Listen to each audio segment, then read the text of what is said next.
episode of Jacqueline's Journey, we're going to be talking about how you eat when you're out in public and some of the pitfalls that I've encountered over the last week. Hi guys, I'm in the car again. We're on our way to another county to pick up our daughter and see my mother-in-law, so I thought I'd take this time to start this video for you. This week, I want to talk about what happens when you go to a conference and they serve food. This was an important lesson for me to learn just yesterday. So I wanted to tell you some of the pitfalls and some of the things that I decided to do in order to ignore those pitfalls. Are you loving the glasses, guys? I know I do. Let me backtrack a second. For those of you who are new to this channel, my name is Jacqueline and this is Jacqueline's Journey. And I am 7 weeks post-op NRY or gastric bypass, and I'm also a woman who uses a power wheelchair as a mobility device. My starting weight was, my heaviest weight was 313. My surgery day weight was 225, and I'm really not sure what my weight is due to a medical issue of not being able to be weighed properly and an issue with the doctor's scales. This channel is designed to help people with disabilities or those without disabilities learn about my experience with gastric bypass and all of the other facets of my life. Yesterday, guys, I went to a conference where I had to present on what kind of services that my agency provides youth with disabilities, and they provided breakfast and lunch, which I was pretty confident that I could find something that I could eat, and if not, I just didn't plan on eating. But I'm going to tell you about some things that I didn't expect. First, there was breakfast. Now, mind you, I take what I drink with me wherever I go, which is diet decaf tea. I know, don't hate me, it's not pure water, but I have trouble getting pure water down.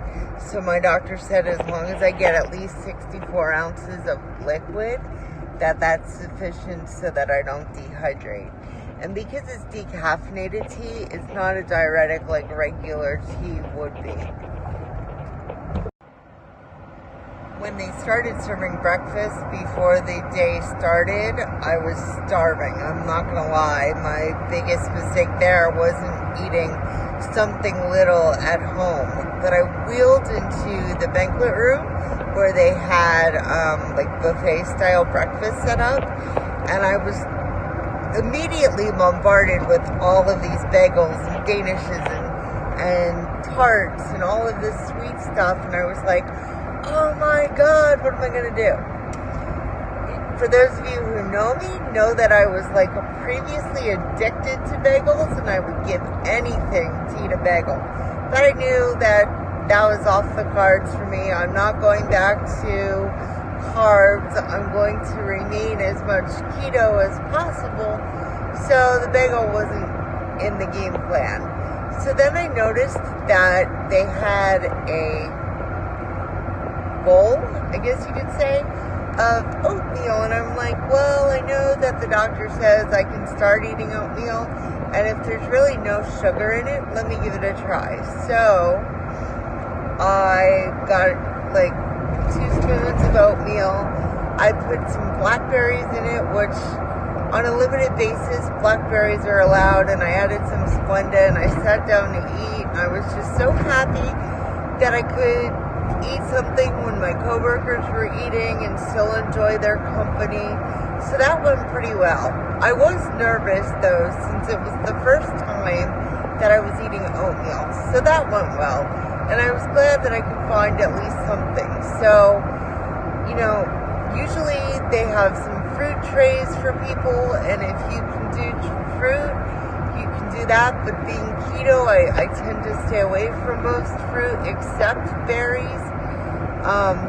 They did have cereal there that did not have sugar on it, and they had sugar substitutes. So those would be my go-to suggestions for you guys for breakfast. I got successfully through breakfast, but one thing to remember is to keep yourself hydrated, like I said. I took a whole gallon of my tea with me. I use a personal care assistant wherever I go. For those of you who are lucky enough to have that, make sure that they know, ooh, sorry about the sun there.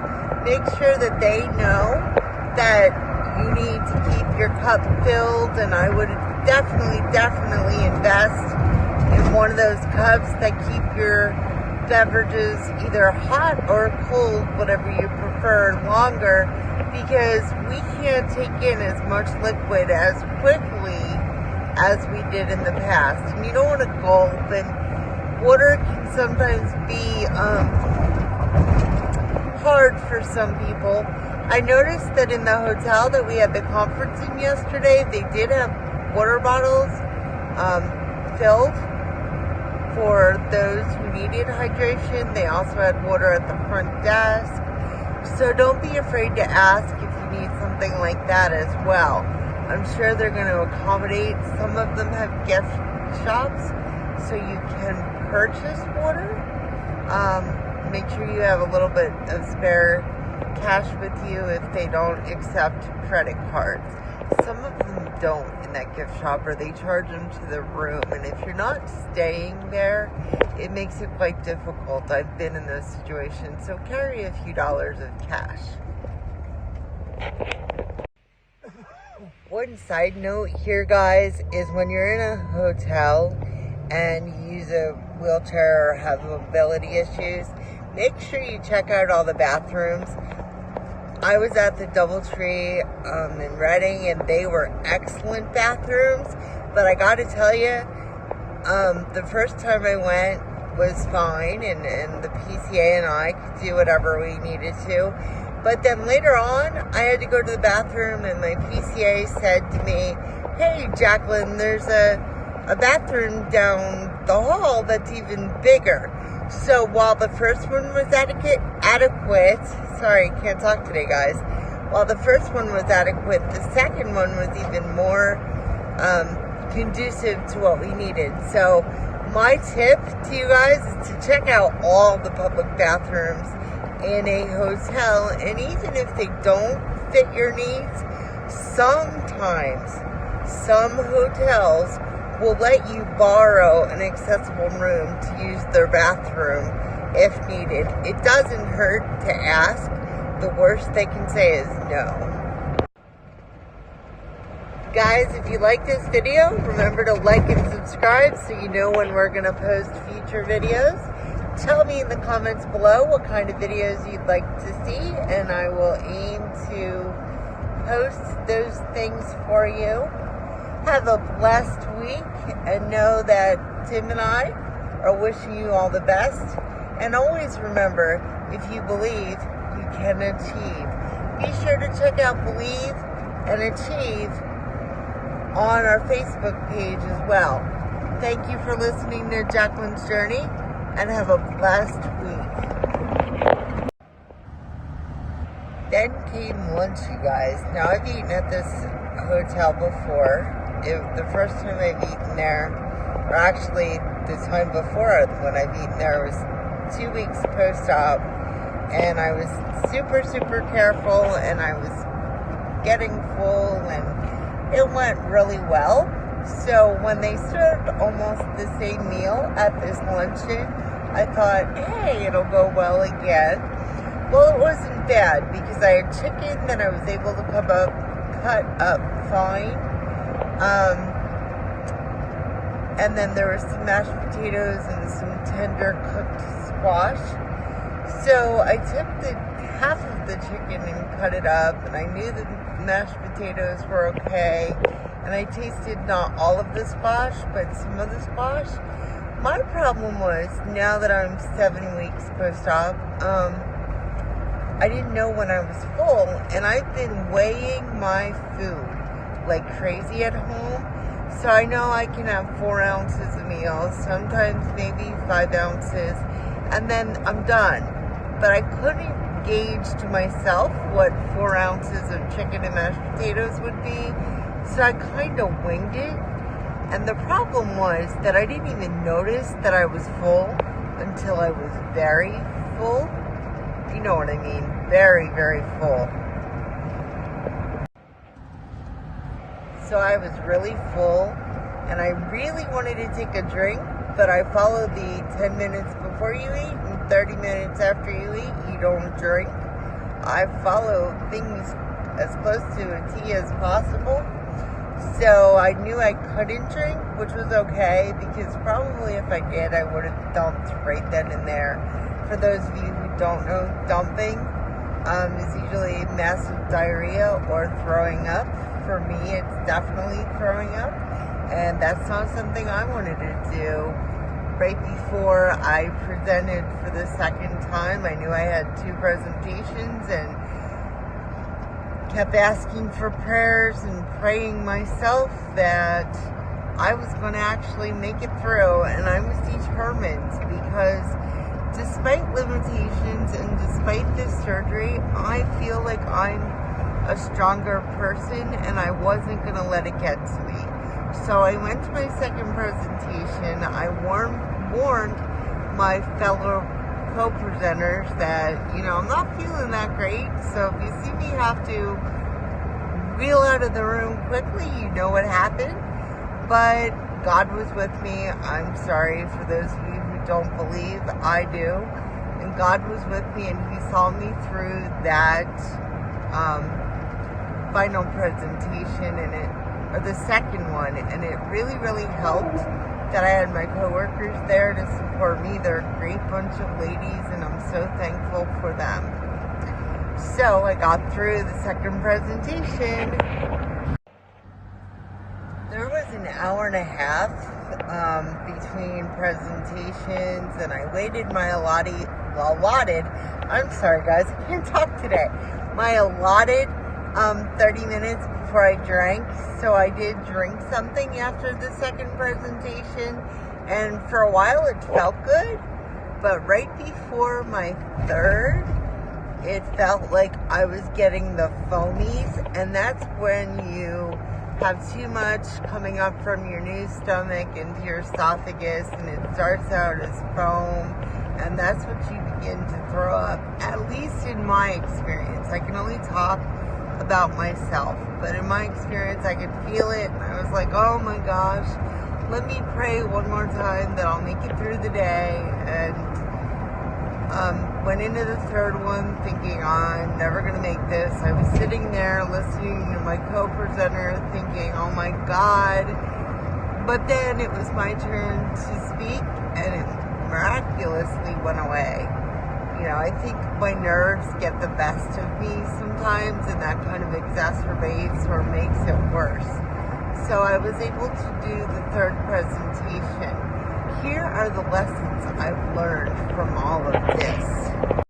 These are no particular order, guys.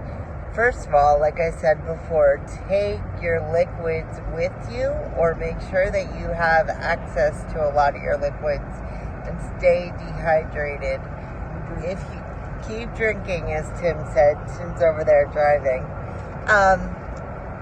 keep drinking, because it's going to keep you hydrated, and it'll help make you feel a little better. Or make sure you have access to something, like scout out the amenities in the hotel beforehand if you get a chance. If you can't bring your food with you, and a lot of people have recommended that next time I bring some food with me, some snacks, pack in your bag so that you at least know that you have something and you can eat often. Because what I found myself doing yesterday was waiting until they served food, and that was probably a little long for me too, which probably added to why I felt so bad. So pack some snacks with you, or pick the choices that you know you can eat, and try to eat slow like you're supposed to, and in moderation. Take breaks, try to listen to your body, and as well as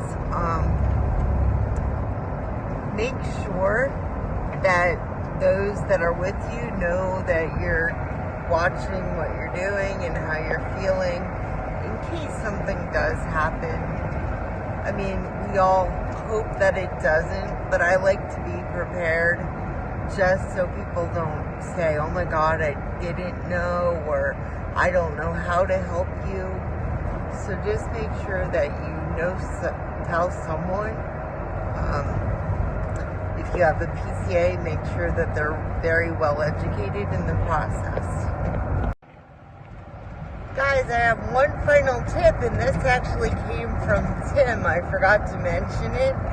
That if you buy a small scale like the one that I have, and I posted it in other videos if you're interested, I got it off Amazon. It's really small and it costs less than $10, is to take it with you. If people look at you funny, who cares? You're doing what you need to do in order for you to be successful. It really doesn't matter what others think as long as you're happy and you feel well.